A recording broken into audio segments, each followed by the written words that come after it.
Hey, everybody, we are back. We got our problems worked out. We're ready to go. I'm Mark Johnson with Hobnail Trekking Company.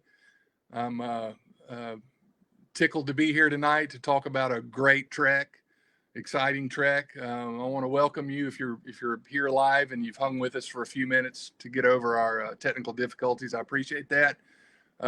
If you're watching the recording of this, which probably most of you will, um, I still appreciate you watching this. And as always, if you've got questions after this is over, feel free to shoot them to me. If you're watching live, you'll be able to comment as we go. Um, just want to tell you quickly about uh, what Hobnail Trekking does. We're one of the very few adventure travel companies in the United States that is headquartered in the Southeast U.S. We're proud of that. We like working with people everywhere, but we really like working with Southern people that speak with the same twang that I have. But we run treks, adventure travel treks, and essentially we run hiking and we specialize in walking and hiking adventures, and we're in places like Nepal, Peru, Ecuador, which is what we're going to talk about tonight. We're in the Balkans. We're in Scotland, Tanzania, the Alps of Central Europe, Italy, Croatia, recently now in Patagonia, and we have a few other things up our sleeves coming very soon. So tonight, we're going to focus on a fantastic new adventure that we have recently debuted that is called the Ecuadorian Odyssey. And I'm going to go ahead and welcome in my good friend and our director of Hobnail Ecuador, Mr. Christian Valencia. And Christian, there he is. Can you hear me? Yes, hi everyone, and welcome to this live talk. We are so happy to have this opportunity to show you, this epic expedition, and also to introduce ourselves. I am from the city of Quito, which is the capital of Ecuador. I actually live on the foothills of a volcano, which is active. It's the Pichincha volcano, and I've been uh, leading expeditions for a long time. But we have a great experience here to show you the best we can offer, and as a hobnail director will be always happy to lead every step you take. And yes, so welcome to Ecuador. Hopefully, we have you soon here. Yeah, absolutely. And before I get into the trek itself, tell us just a little bit more about yourself and how you got into this crazy adventure travel industry that we both enjoy so much. Well, at the age of 18 years old, I decided to join the tourism university here in Quito. And after 4 years of education, I became a tour guide. And since then, I've been leading especially adventure expeditions. We also do, of course, the culture is very important. But what I like the best is always to be on a bike. I think my top activity, the one I enjoy the most leading at the moment, it is mountain biking, but I'm a kayaker as well. I love trekking, of course, but what I like to show a lot is our culture. I think I really like to show our culture, because you can go trekking in many places, but there's only a few places where you can connect, with people that are very different than Right. your home place. So I my background is guiding mostly in nature, and connecting with local communities. I love supporting new projects, and also sustainability, trying to leave no trace in the places we go to, and more than an adventure, going beyond, like in an education that people really appreciate, and they can share with the rest of the world. Fantastic. And just to give you some background, I first met Christian, I believe it was back in May of this year. I was honored to be able to travel down to Ecuador and be a part of a industry trip with the Adventure Travel Trade Association. And Christian and his group led us on about a 3 day trek on a very popular route there called the Kilauea Loop, which ends at the Kilauea volcano, Crater Lake. Amazing, crazy, amazing place. So we got to hang out and goof off and tell lots of stories and jokes and stuff while we were traveling, and had a great time. And we're just tickled that Christian has become part of our team now. So anyway, the Ecuadorian Odyssey. If you know anything about hobnail trekking, and you might not, we try to have for every destination, we try to develop an Odyssey, what we call an Odyssey itinerary, which is usually a little bit longer, and it incorporates all of the best parts of a destination. And Ecuador is unique in that sense because there are, and Christian can speak to this, but there are three very distinct ecosystems in Ecuador that we get to visit. There's the Galapagos, there's the Amazon rainforest, and then there are the high Andes mountains. And not many countries can make that claim. So it's really a astounding country. It's a beautiful country. It's a very friendly country and friendly culture. And so we have developed a 15-day Ecuadorian Odyssey that will give you a little bit of all three of those amazing ecosystems. And I would ask you, Christian, just to begin with, for somebody that's coming from America, and I'm assuming that most of our customers will come from here, what are they going to experience on this trip? What's going to make this trip so crazy This unique? this epic trip is a combo of the top three regions in Ecuador. So people will experience the connection with environment from the Galapagos Islands, which is a top place in South America to visit.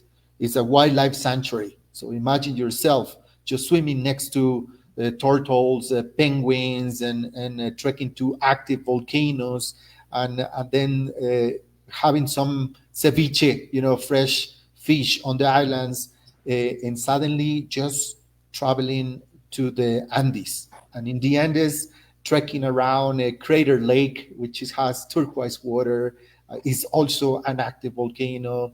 And then going to the Cotopaxi glaciers at 17,000 feet. So imagine just trekking next to a volcano that is as high as Kilimanjaro, and it's the perfect conical shape from a fairy tale. And right after that, getting into the jungle, the rainforest, one of the most mega diverse ecosystems of the planet, and paddling down a river to discover the culture of Quechua people, that have their own language, their own traditions, their own shamans still alive, and also looking for wildlife and trekking to gigantic waterfalls, but at the same time doing a sustainable adventure, because in one of the days, this itinerary that is unique to Hobnail will take you to a reserve where we are protecting the bears and the tapirs. So we will be following the tracks of these animals that for a long time have been hunted, but now they are protected because of doing trips like this, because we contribute to the project. But on the other hand, you also have great places to stay. We have selected very unique places that are family run, and it's some places where you can actually have the chance to meet the owner at the front desk and join them for dinner. Yep. And we have include also some gastronomy experiences like making chocolate fondue with a family that has the cocoa bean plantation. So you can just try the cocoa bean fresh, but then with your own hands, you can help us make a chocolate fondue, for example. Wow. And well, that's only like an idea. It's a 15-day adventure where you will have the gastronomical experience every single day. And I think always the best, of trips like these is that you get a chance to meet people Yeah. people along the way that have great stories, local guides that tell you legends, and on the other hand, is educational too, because guides will lead the way and teach you about volcanology, diversity, languages, maybe some salsa dancing. It's a complete trip that I highly recommend, of course. Gotcha. Yeah. Fantastic. Um, I tell you what, I'm going to ask you if you're ready. I'm going to ask you to share your screen, and Kristen's going to take us. Uh, we're going to explore the trek page a little bit, the Hobnail Trekking Ecuadorian Odyssey trek page, and he's going to take you through the itinerary a little bit. Um, and again, everybody feel free to ask questions. Let me add this to the screen. There we Can you are. can you I see can it? I can see it. Okay, I can see dokie. it. So I have opened it right here where it says gallery because pictures take you, through the adventure before you come. Look at this picture just jumping in front of the Cotopaxi volcano. You see some pictures also of the organic food that is provided, on the trails. Some rooms with the view of the mountains, the wildlife, of course, the local people, the canyoning, the wildlife. Wildlife is just impressive, when you go to Galapagos. At the same time, you have the experience of haciendas where we stay. These haciendas are all properties, and of course, the landscape in general. But when I go through the itinerary, I'm going to show you that you arrive in Quito City first. This is the second highest capital city in the world. Quito Wow. is at 9,000 feet, but you should not be worried about that because this is the actual first day of acclimatation.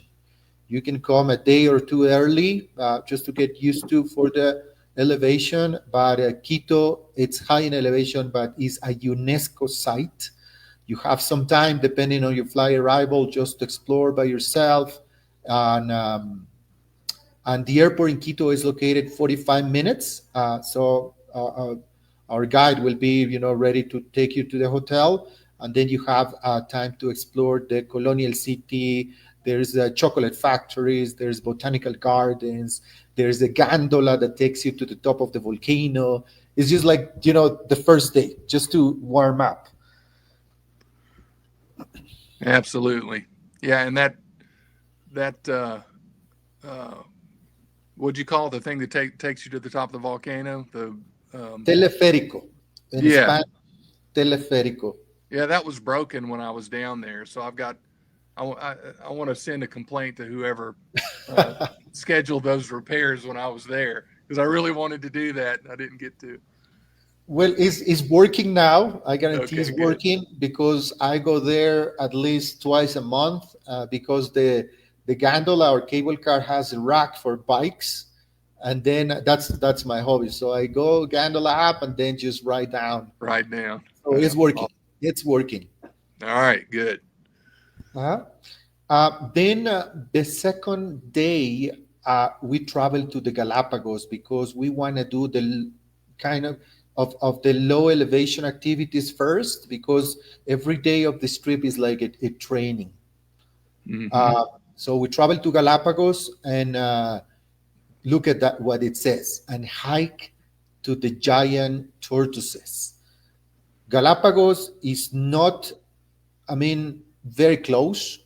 Is Galapagos, guys, it's a flight time of about 2 hours if you go direct, and most of the flights have connections with the coast. There's a city down in the coast called Guayaquil. It's just for like in the stop, and then we continue to Galapagos. So it's about 3 hours with a stop. Okay. It's not close, it's like flying to a little longer than flying from Quito to Panama, for example. So you have an idea, Hmm. 600 miles of the coast of Ecuador. So this is like a travel morning, but then it's so cool because once you land on the Galapagos, we will be taking a ferry to one of the main islands, which is Santa Cruz. And that's where our first stop is the reserve of the giant tortoises. When I mean giant tortoises, they are huge, guys. It's unbelievable how big these reptiles have become in their natural habitat. So we will be taking a hike through some lava tubes. Remember, these Galapagos islands are volcanic. So Hmm. we're going to go for a hike through some lava tubes. We will be learning from a naturalist guide about the volcanology and the geology and the national park in general. And in this area, there is a forest where we have like 100% chances of seeing the giant tortoises. Wildlife, guys, not every species, of course, but you normally see wildlife at your fingertips on the Galapagos. So we see giant tortoises here. We enjoy some lunch, and then to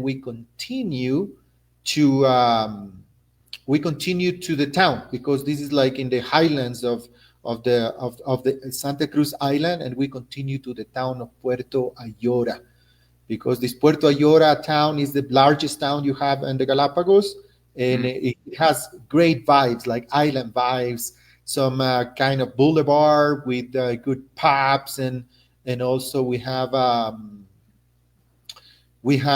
cool restaurants and just safe places to go walking. But on the way, we have a super special visit to the brewery. I know people like beer, just like me. So, so this is a brewery of a friend that started his project right before the pandemic. But guys, if you like IPA, let me just recommend you right away. He's got some IPA he calls the Rebel IPA that I just love it. And we learned the whole process of how they make the beer on the islands and how it contributes, to the local economy. Awesome. So what a great first day on the Galapagos. Hmm. But that's just the beginning because, oh, look at that picture, guys. Maybe it comes to your mind Darwin finches. Remember, Darwin visited the Galapagos back in 1835. And that was where he collected some species. And later, of course, after doing all the research and the studies, he launched his theory of evolution. And that's one of the reasons Galapagos became very famous because Yep. of actually mockingbirds and finches and well, when you see this iguana, marine iguana, I'm gonna let that information for when you come. But the marine iguana is just uh, an example of evolution right in front of your eyes. And the population of marine iguanas is it's high, so you're gonna see them everywhere. Wow.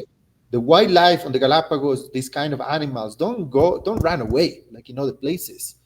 They will be next to you. You might be enjoying the sunset on Isabella Island, and there's iguanas next to you also enjoying the sunset. Now Holly's gonna ask if they want to eat us. Iguanas don't want to eat people, right? No, no, no, no. Iguanas are eating actually the algae. That's why they have evolved in such a way they can be underwater for a longer time than their Right. previous species. So they eat algae and they don't eat people. Yeah, I know it looks like when people see iguana on the Galapagos, there's first impression is like, wow, it's Godzilla. This little Godzilla here. Yeah. And yeah, it looks like Godzilla, but smaller. When you see it first time, it's like, oh, it's a little like, oh my god, but they do Right. nothing. They are harmless, guys. They are gonna be just hanging out with you. It's It's a awesome. beautiful. One of my favorite species of the Galapagos are iguanas, marine iguanas. Awesome. So on this day, we are taking a boat in the morning to Isabela. Galapagos is an archipelago, so we'll be moving by boat, to visit the second island, Isabela. It's a 2 hours boat, and it's a whole adventure because to the boat is imagine the size of the boat is 25 people, 25 passengers, but to get to this boat, you have to take a water taxi that belongs to local families. So it's a whole process, but it's like island life, so it's really cool. And on the way, we recommend if people feel normally seasickness, if they have some experience into that, they should take a tablet for motion sickness about an Right. hour before they go in the boat. But it depends. It depends. Every day it can change. Sometimes the boat can be challenging, but sometimes it's smooth. Sure. So that's the morning. We reach Isabela around 10 a.m. Isabela is 50% of the territory of the Galapagos, but it's got like one of the small population number. So it's like 1%. You see, just in the tip of Isabela and the south is the population. The rest is protected. So there's many activities to do on this island, and you can see that today, after you have some free time on the beach, go for some lunch. Then we have the visit to Tintoreras, and Tintorera is known as the white tip reef shark. You guys don't get scared because the sharks are vegetarian on the Galapagos. Okay, no, they are not, but you can swim with the tintorera, the white tip reef shark in this area. You can swim with them. They are harmless. You can be taking a selfie with them. So that's why this place is so special. We go snorkeling with sharks. We go snorkeling with penguins, iguanas. To see the iguanas underwater is just amazing. And this is just our first immersion into the water. And in the afternoon, of course, Isabela is right on the island. It has like a long, white, sandy beach. So you have many pubs and restaurants where you can just enjoy the sunset. The next day, we continue to one of the amazing places in the whole Galapagos, not only on Isabela, is called the lava tunnels. For this, we get in smaller boats that have up to 12 people, plus, of course, the guide and the captain and the sailor. And Hmm. go for a boat ride for 45 minutes to this area, which is also in the south of Isabela. But the lava tunnels, guys, for me is my top place on the Galapagos because of how much wildlife you can find there just by Wow. snorkeling in that tiny area. This is called the tunnels, lava tunnels, because it was formed, by the lava of the volcanoes and the water digging in and it's such an amazing formations of tunnels where you can go walking on top of the arches, and you can also go swimming under the arches. You have the biggest turtles. We have there penguins, sometimes schools of rays, a lot of sharks there too, sometimes white tip, sometimes black tip. And by the way, in this place, you see not all the time, but we're gonna do our best. Seahorses. They are tiny, Ooh. but sometimes you can see seahorses there, so it's amazing. And we have this picture here selected by Mark. Look, is a blue-footed booby nesting. Is because they are nesting here in the lava tunnels area. So you normally have the opportunity to see them like this. And also when they are doing their mating dance, it's really beautiful. And these blue feet are unique in the world, of course. That makes That's Galapagos so special. the endemic fauna. Let me ask you about snorkeling for a minute. How about somebody that comes down for this trip and they have no snorkeling experience, and they hear that there's going to be snorkeling and they get a little nervous because they've never done it. What would you say to that person?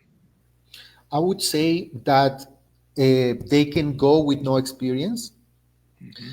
because it's super easy for people that go first time. We also have like a floating ring for safety, and we also have life jackets, Hmm. and we also have hands to hold them, to get them around.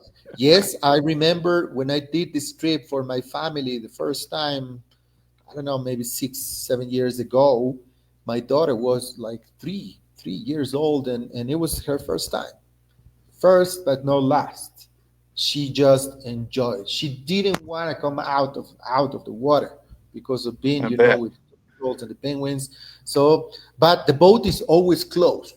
If people want to have snorkeling, lasts normally for 45 minutes to an hour, Hmm. depending on every group. But the boat is always close by. So if someone is like, tired, maybe like I saw enough, but there's other people that really want to see more, maybe look for a mermaid or something. Hmm. But the people can go, a guide or the sailor can take them back to the boat, and they can just enjoy, their time on the boat while the Okay, rest is snorkeling. So it's flexible.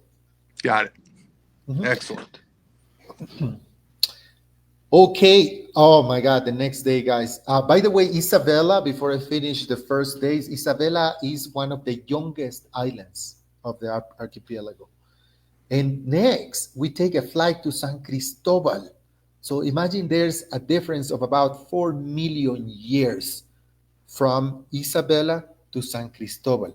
So San Cristobal is older. San Cristobal, it's a long way. I love this itinerary with Hobnail because we're just taking a flight of 45 minutes. Otherwise, you would have to take two boats. That would be too much time. So this is a 45-minute flight, and you are at the other side of the Galapagos.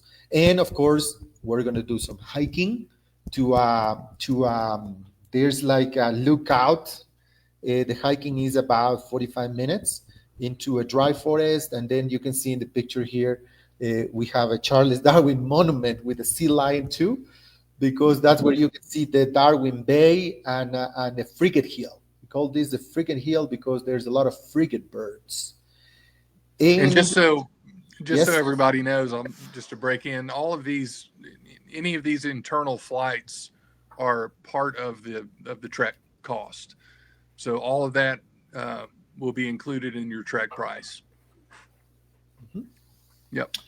Yep. Go ahead. okay. So our second snorkel here is it's kind of different than the other ones we did on Isabella because this is a sea lion bay. So it's a sea lion like nursery. You will have baby sea lions just swimming next to you. And what is so cool is that they come towards you swimming super fast. And at the first time you kind of feel scared. But then they turn and then they come back. They turn is amazing. Do not forget to bring your GoPro because you're gonna get the best videos of your life while swimming Hmm. with the sea lions. Uh-huh. And well, by the way, there's an interpretation center and part of the trail where you can learn a little more about the history of the islands, about more about Charles Darwin. We're taking like 2 minutes per day maximum. So, but guys, this information, and if you have further questions, of course, we can answer. But there will be a lot of information about the history on this day of the Galapagos at the interpretation center. Oh, look at the next day, my friends. Look at the picture. This is one of our guides here. And look at the picture of the Kicker Rock. This Kicker Rock looks like a football boot. So that's what they name it like that, Kicker Rock. The name in English. But the name in Spanish is León Dormido. León, like the sleeping lion, right? It also has a shape like that. Hmm. This is a boat ride. that goes from Cristobal. It takes to the Kicker Rock about 45 minutes. Also, 12 people on each boat. And on the way, we have, guys, we have seen dolphins. If you come in the time of June, July, you might see humpback whales. We have seen them too. And Wow. if it's your very lucky day, you might see orcas. There's orcas sometimes in this area. Wow. Just bide your time going there, because once you get to Kicker Rock, we go in a different kind of snorkel experience because this is deeper water. There are some sections that you don't see the bottom, but guess what? Here's where you have massive school of fish.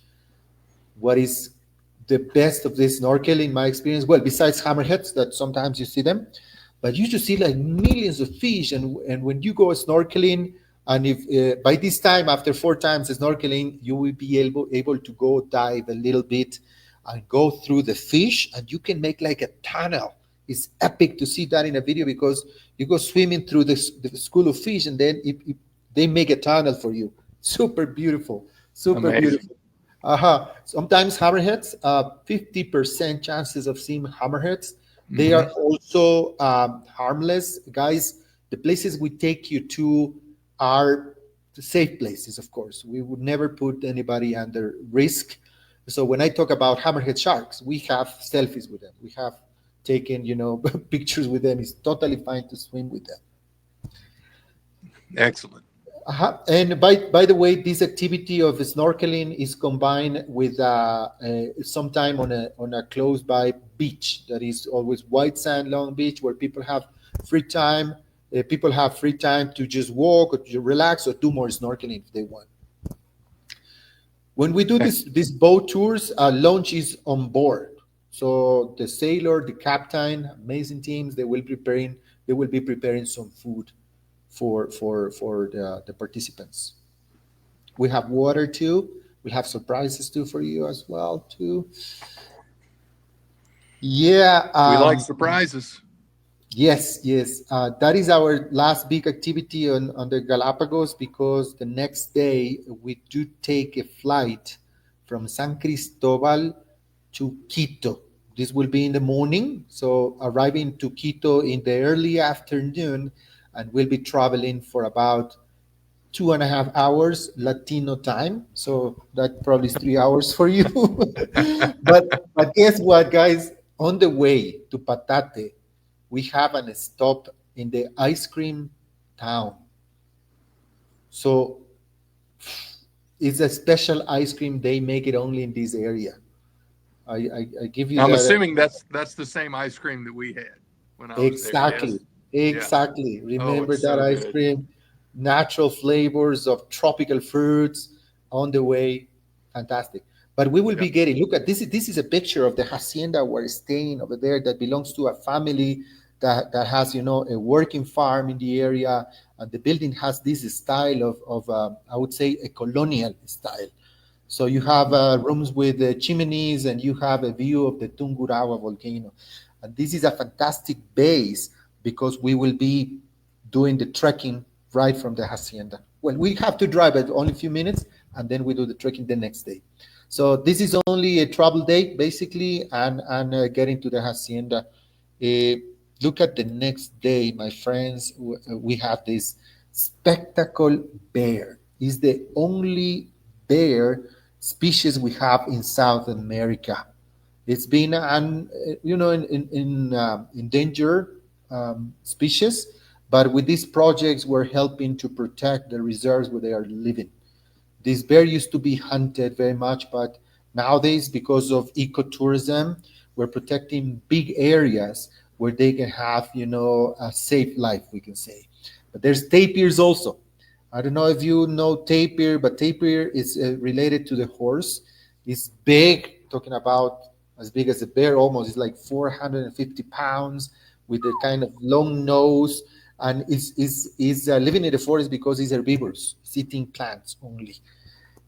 So most of the time we see the tracks, but we have seen them sometimes from a Hmm. distance. Sometimes the bears come to the farms and eat the corn. People don't like it, but they are protected. So people have recently they have taken beautiful videos of these bears just stealing the corn. They are totally safe, also, guys. These bears, when they see you, and then they just go away. That's what happens. Yeah. There's no. I've heard, maybe grizzly bears. We try to stay away in North America, but these Mhm. bears, you have to just. If you see it, you should consider yourself among the lucky ones, right? So this trek is through a beautiful cloud forest. You will also be learning about orchids and learning about flora and fauna in general. And in clear days, you can see the volcano that is in front of this reserve, which is Tungurahua volcano. Mhm. So as you can see, we gaining a little bit of elevation this day. We're going up to Mhm. 12,000 feet from Quito, 9,000. Then the hacienda is like 10,000, and then 2,000 more. Um, and after that, look at that. We have some drinks and delicious dinner, of course, homemade dinner at the hacienda. Look I at like that. Oh yes, yes, yes, yes. The food in Ecuador. In Ecuador, you don't see many places where the sign saying organic food or something like that, because most of it is organic. Yeah. We have even it's funny because even in the traffic lights, you see the farmers just selling their fruit. Like you have what 30 seconds in the red light, and they come to your window. They have like I don't know, they have 10 bananas for $1, in also apples or mangoes. This is mango season right now, so they selling boxes of mangoes for $5. So there's fruit Mm. all the time, there's vegetables all the time, and fresh. If you like avocado in this area where is Patate and Baños, where we go next, there is so much avocado, guys. So get ready to eat good guacamole and avocado salad all the time. Now I haven't eaten dinner yet tonight, and you're making my mouth water. So, We always have avocado here at home too, so I'm very sure I'm gonna make some guacamole and yeah. have some nachos and beer, hopefully. Okay, okay. Here, friends, look at the day 9. It's saying waterfalls and the swing of the end of the world. This swing you can see in the picture is a place you cannot miss in Ecuador, because back in 2014, yes, 2014, somebody took a random picture here, but he was lucky the volcano in the background was having an explosion. So he really liked the picture, and then he participated in a Nat Geo international photo contest. And guess what? He won. He won as the best picture of Nat Geo photo contest that year. Yeah, I'm gonna have So to look that up now.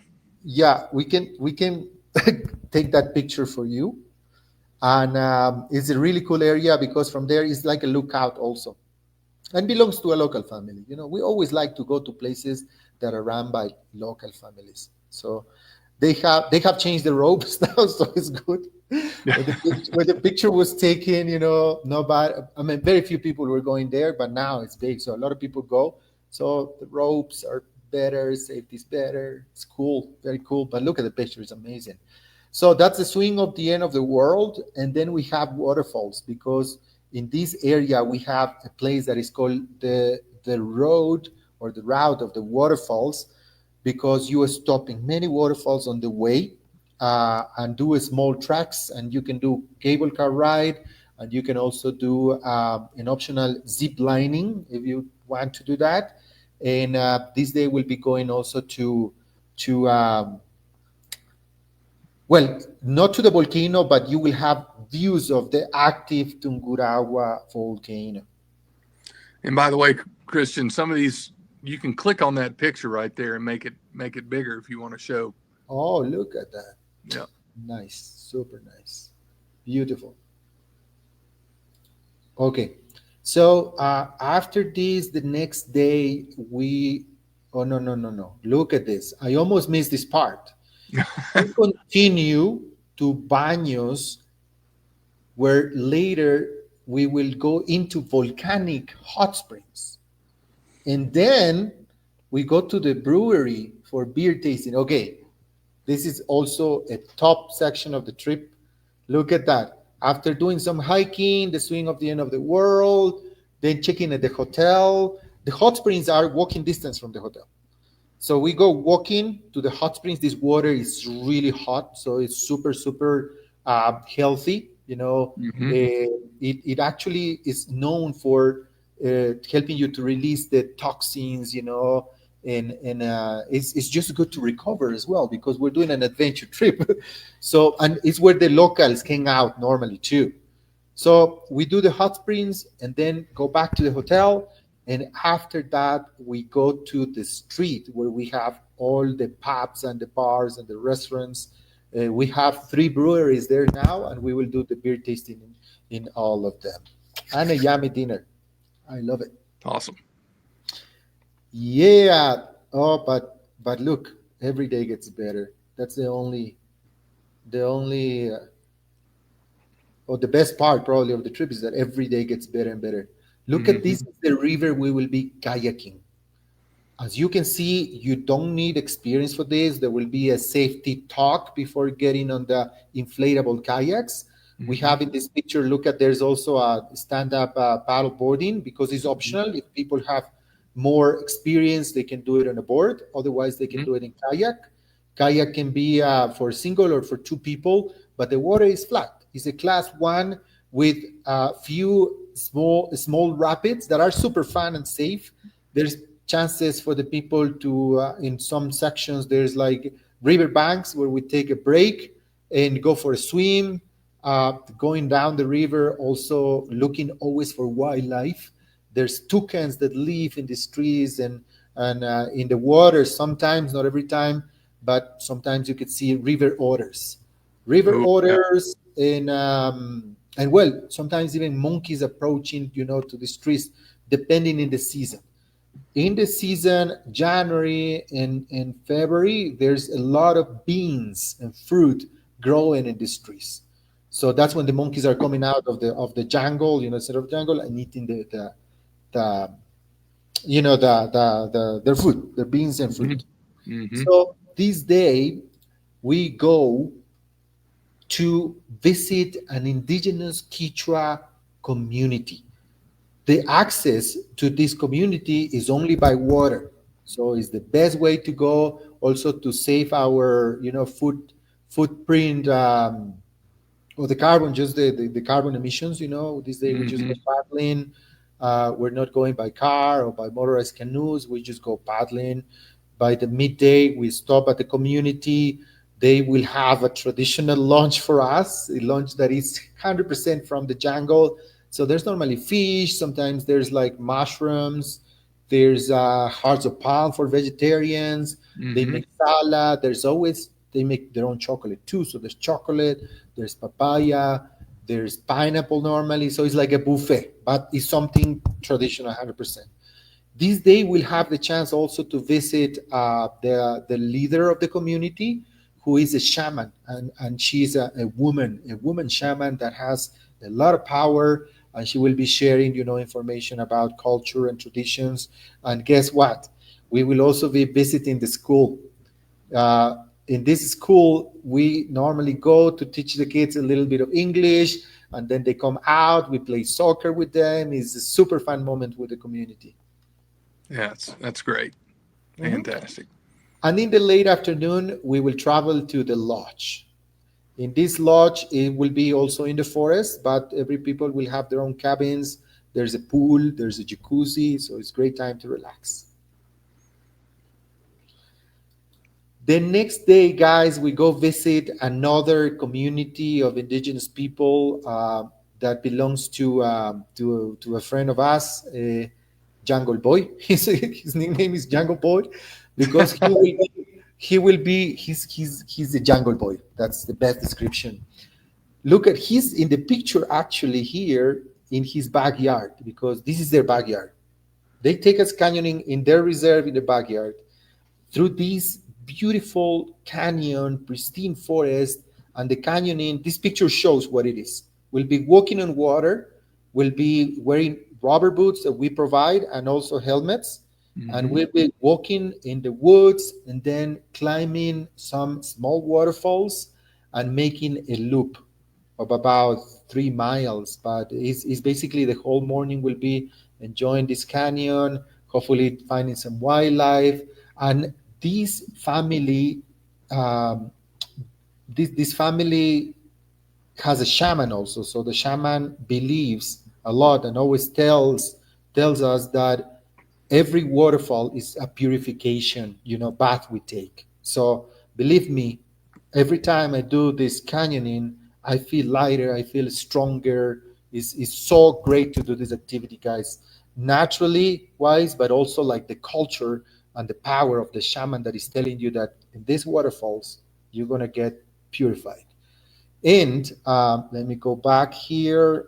We do the canyoning, and then we will have a traditional lunch that they will fix for us. Organic again, and then we will make some chocolate fondue. Look at that. This is the place I was describing at the beginning.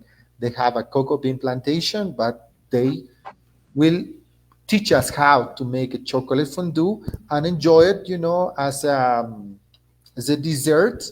And in this place, by the way, we also can learn about how to use a blowgun. They are not hunting anymore because ecotourism wants to protect the flora, the fauna, but they still have their weapons, their original weapons.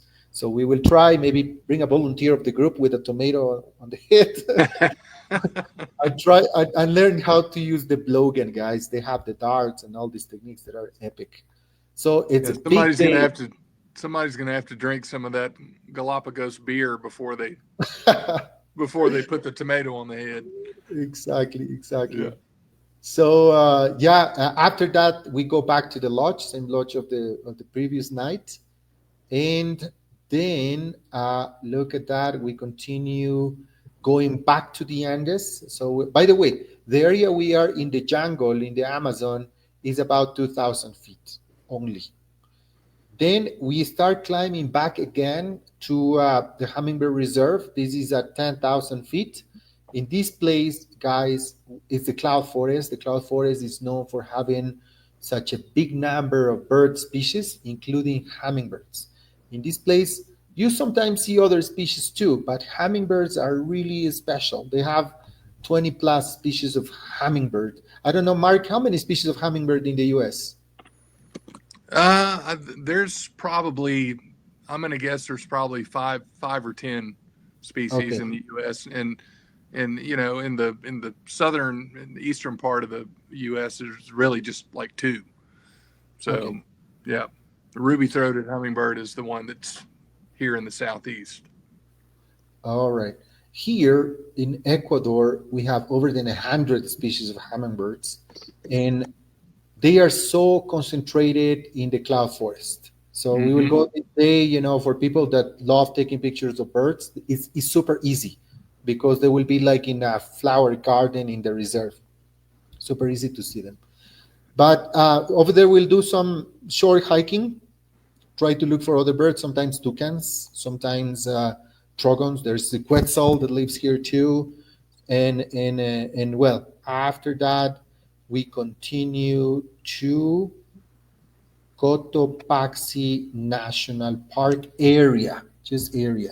Hmm. Guys, we talked at the beginning about Cotopaxi. I'm getting excited. I'm actually living this trip in my mind. I don't know. But just after being in the jungle, enjoying time, then cloud forest, then boom, Cotopaxi. Wow. But we're going to stay in a hacienda in this area of Cotopaxi just to acclimatize for the night because the next day we are going to Quilotoa. That's a great idea to go to Quilotoa to acclimatize before going to Cotopaxi. Well, we will go Hmm. later for Cotopaxi, but look at that. We go to Quilotoa. Quilotoa is at 13,000 feet. Look at I have to open this picture. Look at this. Absolutely. Oh my God. I've been in Quilotoa, who knows how many times, but every time I go there is like, the deep breath and taking the energy of Mother Earth with this example of, oh, It's beautiful, guys. So from the hacienda, It we really have is. a short drive of about 1 hour and 20 minutes. And then we are going to trek around the crater. This trek is about 6 miles and it gives you like all the views you can imagine from the crater, but also from other volcanoes in the surroundings. Yep. Really cool trek because you might see some locals walking their llamas, their alpacas. In some of these homes that are very close to the trail, they have guinea pigs, it's Andean life 100%. These people Yep. farm also in this area potato. You might be able to see the fields from the side of the peak. This trek takes about 5 hours, the most I can Hmm. say. And then we will have a lunch in this area in a traditional food restaurant, of course. And then maybe Mark wanna tells you what is coming after that because you've been there. Oh, you're talking about the art gallery? Yes. Oh yeah, absolutely.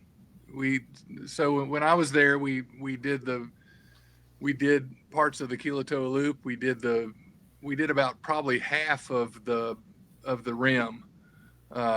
rim hike, uh, which was just amazing. And then we visited a great little art gallery in a village. I believe it's Tigua. Uh, Antigua. yeah, what maybe 30 or 40 minutes away from the crater where we were, and visited with some local artisans there, local artists. Actually, it's a man who is renowned in that part of the world, who's created a very unique style of art that focuses on just the indigenous population around Kilatoa and the activities, people farming, people living their lives. And the father has made his art famous over 40 or 50 years and has taught his style to his children who now also have followed in his footsteps. So it's a fantastic place to visit. The people, the family will probably be there, and you can visit with them. Um, the matriarch or the patriarch there, he I can't remember his name, but he might even play his drum for you, give you a drum solo. Um, but it's a great cultural experience, and you're definitely going to want to bring some of that art back with you. Um, so, absolutely. Yeah. And after visiting this art gallery, we continue back to the hacienda. You see how we try to stay like 2 nights in every place, so you don't have to be unpacking or, every Right. single day. So I love it. And this hacienda, I have to tell, is more like a farm stay hacienda. It's a family run place, and they have, oh my God, I think they have 12 dogs. I was there 2 weeks ago, and guess what? One of the dogs had babies, and they are San Bernard. Oh my gosh, And they told me, cutest Christian, baby. you want one? We want you to take one of these dogs. It was so cute. I hold it like I want to use, but we have 3 dogs here already, and I'm like, no, no, maybe I can help name it, but well, they have a big farm with dogs, with llamas, alpacas, turkeys, chickens. They have fields of they have their own organic garden with a lot of vegetables from the area. So the farm stay is a place where you can also have a farm to table experience dinner. The food is from the place, and the family is cooking, and you might join them for a cooking class this day. Why not? They're always happy just to do some extra activities, but it's a great experience to be at this hacienda Excellent. and ready for a big day. Cotopaxi. Yes. Guys, Cotopaxi means neck of the moon in an ancient language. Because sometimes when there's a full moon, you can see how the moon sets right on top of the crater, looking like Cotopaxi head. So that's how they named it years ago. As high as Kilimanjaro, 19,400 feet. Mm-hmm. And this day, from the hacienda, we drive only 10 minutes to enter into the reserve. And then we have a drive of about 30 minutes, Latino time, remember? To the parking lot that is already close to 15,000 feet. From there, we Yep. climb on a steep terrain to the base camp that is at 17,000 feet to take a break. Guys, the distance is not very far, but the elevation is a lot. So every step you take here, you will feel it. But at this time, you will be trained, of course, because you did Yep. Kilotoa the day before, remember? That's right.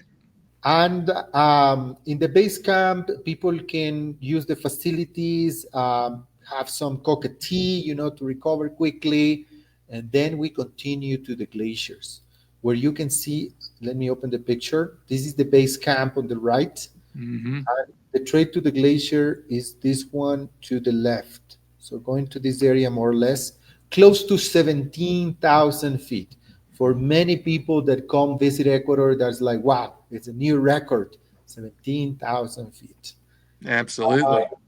Yes, and that takes, let's say, the first part to base camp would take about an hour, and the rest they would take also an hour. So then 1 hour coming down is easier because every step you take there's more oxygen.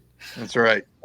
Let's say 3 hours activity, and then we go have lunch right outside the reserve with a family also.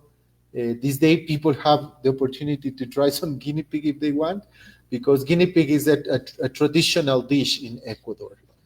And Mm-hmm. well, there's other options, always options for vegetarians, vegans.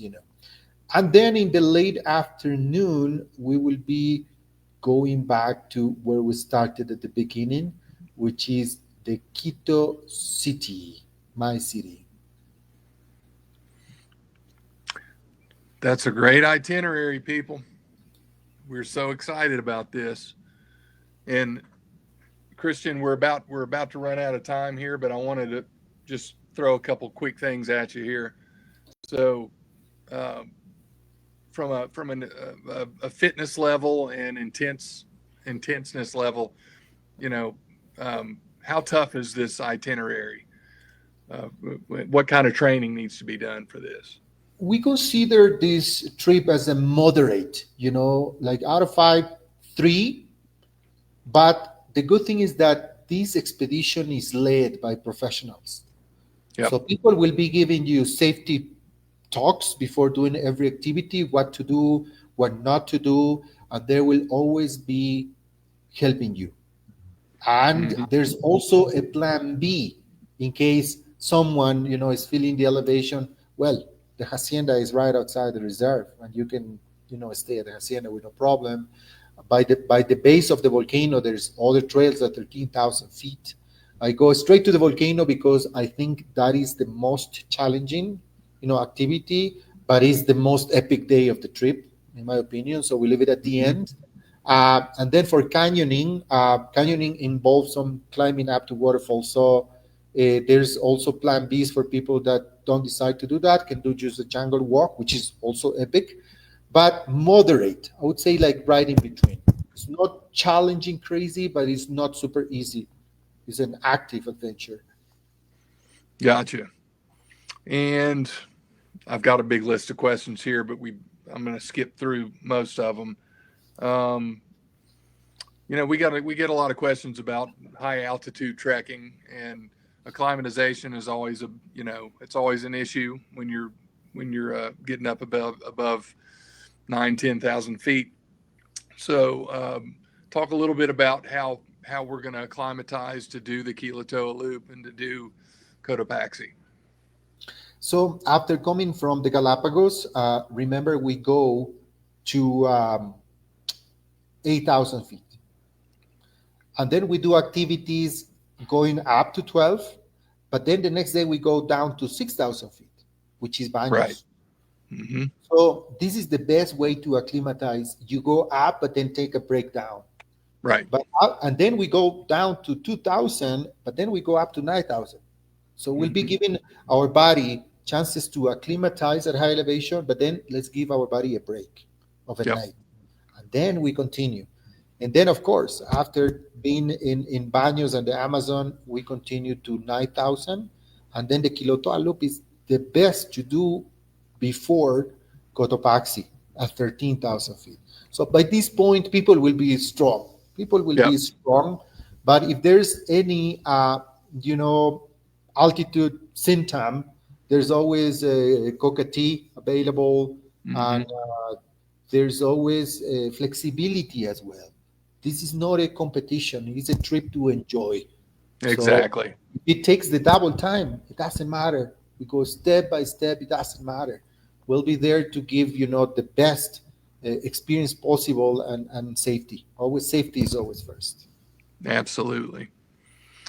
Well, we are at an hour now, so I think we'll go ahead and shut it down for tonight. This has been absolutely fantastic, Christian. We will post this video in multiple different places, so you can watch it later. Um, I'm sure that you might have other questions that you would like to know about. So feel free to reach out to me.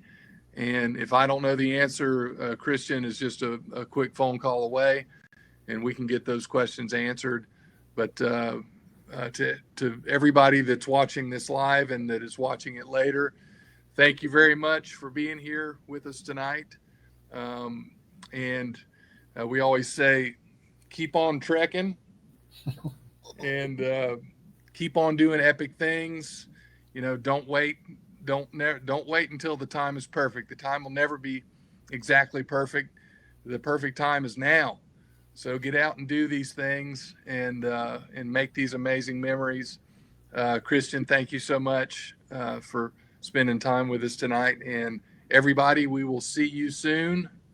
Stay in touch and have a great night. Bye bye. Bye bye. Thank you.